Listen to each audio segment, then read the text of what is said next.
In this tutorial, we will see how to create an internal database with Badge Studio Plus. Open a blank badge and click on the Database button. Click here to create a database. Then click on the Edit Records tab. Click on the Add Column to Table button to add variable fields to your database. Here we will add one field for the surname, one for the first name, and a photo. Each time you should name the field and select the field type using the drop-down menu. Then click on the plus button to enter your first record.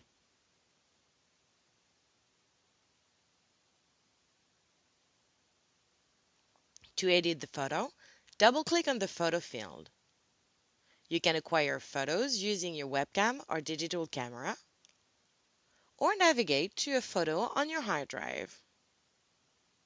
The image editor opens. Click on Confirm.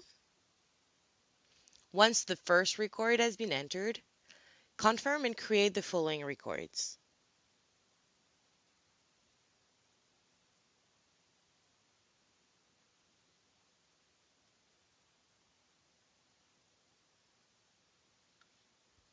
At any time, you can access all of your records using the Browse Records tab. You can display the photos using the upper right-hand icon.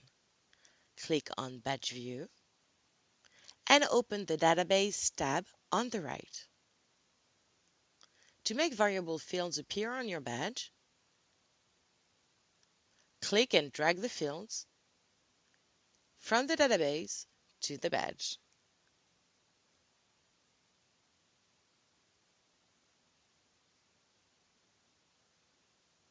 You can browse records using the arrows at the top of your screen.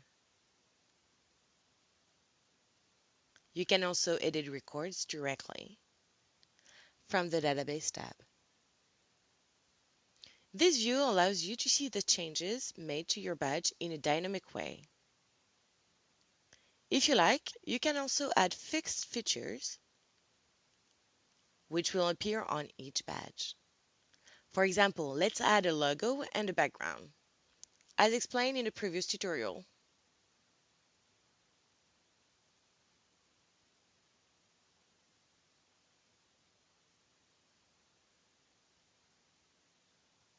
Your badge is ready to be printed.